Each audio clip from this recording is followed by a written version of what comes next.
If you are not super rich, white, and heterosexual male, the current leadership of our federal government does not give one damn about you. And everything that they've done this week is only further proof of that hard, cold fact. So if you're not yet awake, it's time to wake up, stand up, speak up, and do everything that you can to join with us to halt this heist. Hi, I'm Monique Pressley. I'm a legal analyst, political contributor, and the host of Make It Make Sense with Monique Pressley Daily Show. This is the Week with Monique. Thanks to my dear friend Don Lemon, I'm able to come to you once a week, and what we do here is talk about that one thing, maybe that couple of things out of all of the news that's making our heads spin. This is the few things, couple of things, according to me, that you absolutely should pay attention to, want to understand, and don't want to miss. A lot went on this week. A lot went on since I was with you last week talking about how to deal with crisis and manage crisis. But out of all the things that happened, what the Congress is trying to do, doing the bidding of President Trump, trying to get all of the money they can together at your expense in order to continue cuts, tax cuts for super millionaires and billionaires. They're trying to do it under your nose. They're trying to play in your face while they do it. And they're counting on us being so tired, so exhausted, or for some of you, so convinced that this president wants to do right by you that we won't even pay attention to what's happening. Now, the House and the Senate don't have the votes to get a budget for 2025 passed the right way. Yes, we're already in 2025, and yes, you have to figure out your budget ahead of time for what your household is going to do for the year. But no, not our federal government. We're already almost in the third month of 2025, and they've got a hard deadline, a statutory deadline of March 14th. In order to get a budget passed, or government's going to come to a screeching halt. We'll be in for another shutdown. So, because passing a real budget would mean 60 votes in the Senate, and they don't have 60 votes in the Senate, and they barely have a majority in the House, they've decided they're going to do something else.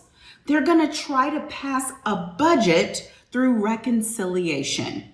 They know you're not going to want to spend the time, or you frankly don't have the time with everything else that you're dealing with to understand what they're doing. So I'm going to explain it to you so we can all be on the same page.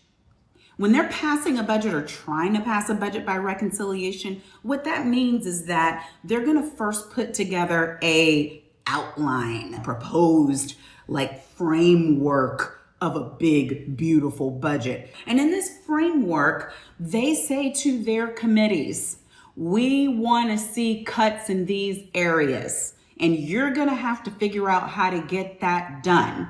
So they give this proposal with a framework for where they want to see the cuts, and then they passed that a couple of days ago by 3 votes. Every single Democrat voted against this.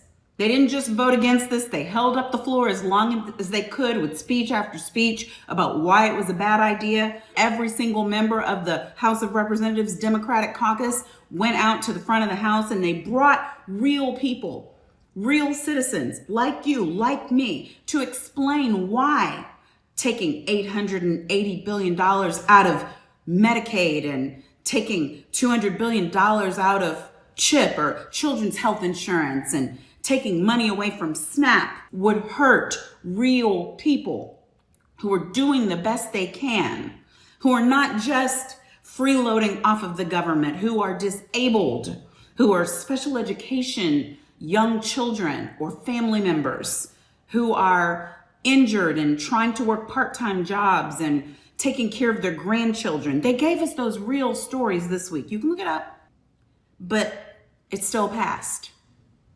And what that means is that framework that says to these committees, cut here, cut there. Now the committees are going to have to go and figure out where to get the cuts.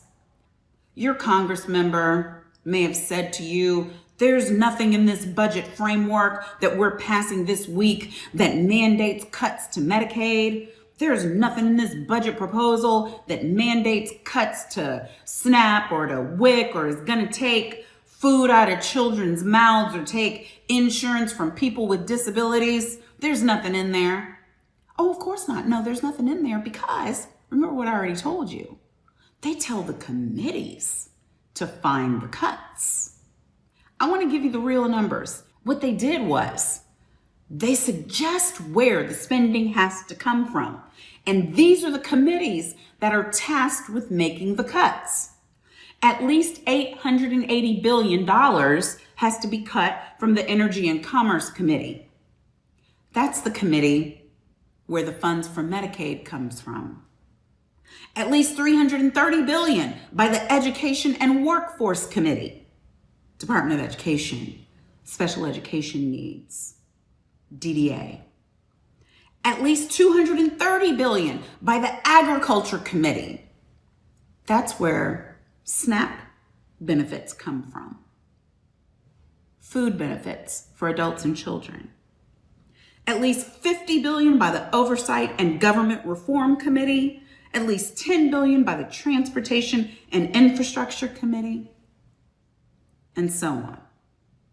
So just to make this real for you, that $880 billion that the Energy and Commerce Committee has to find, think about if you've got to cut $880 out of your budget.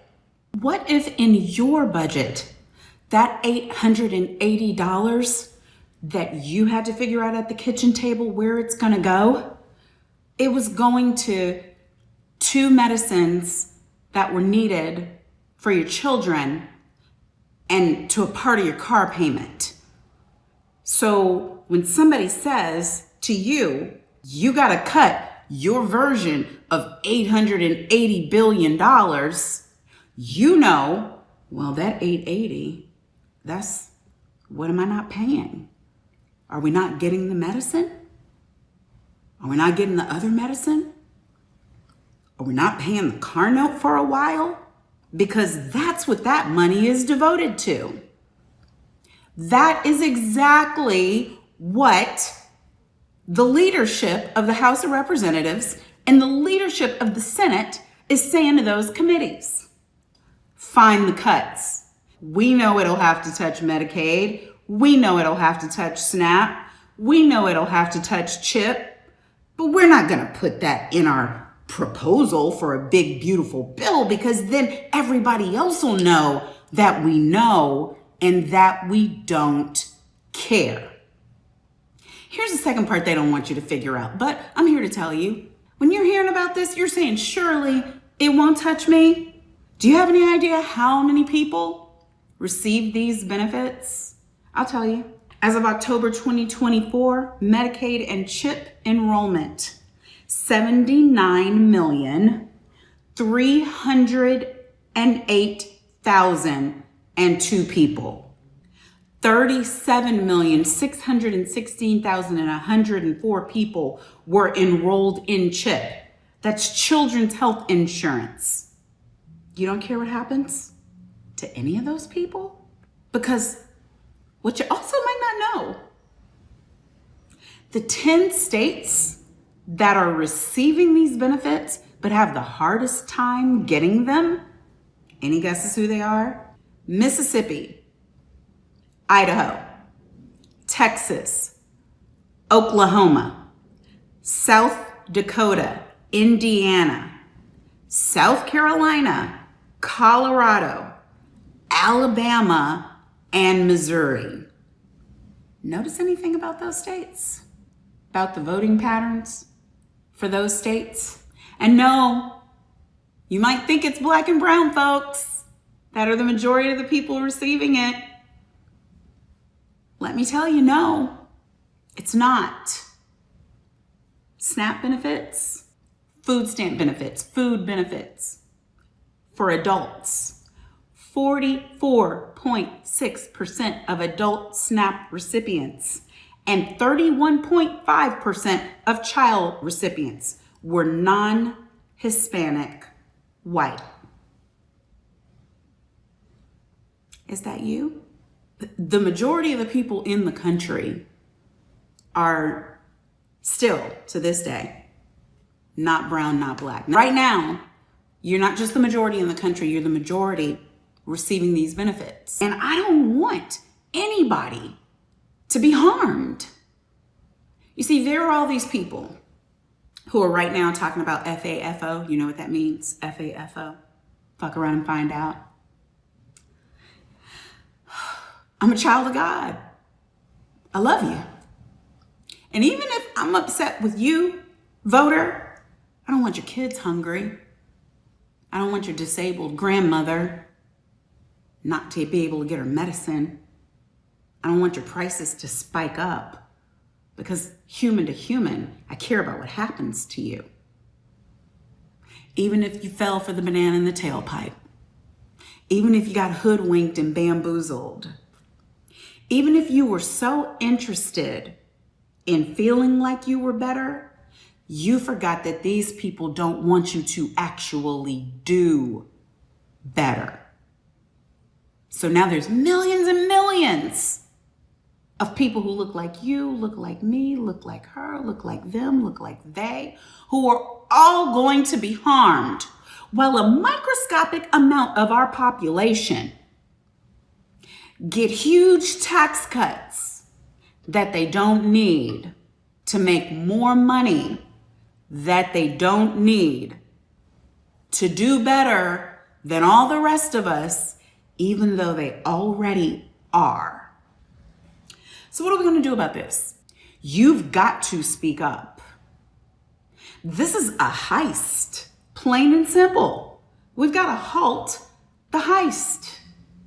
They're throwing all these shiny objects all around. They're causing maximum amount of harm, massive action, all directions, because they can, because they have every arm of the federal government, and they've got the man with the most money in the entire world with everything at his disposal to keep us spinning, to keep us infuriated, to keep us in fear. But we actually do have the power. And we've seen that in successful court proceedings, one after another. When we fight, we win. One of my favorite people always says that because it's true. So we have to fight. You got to call the number, same as I told you last week, 202-224-3121.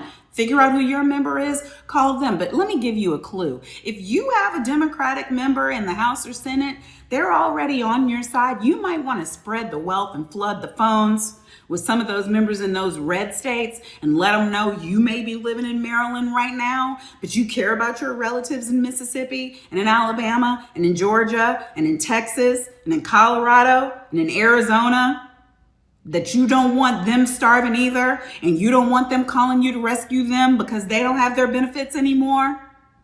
That would be a good use of your time.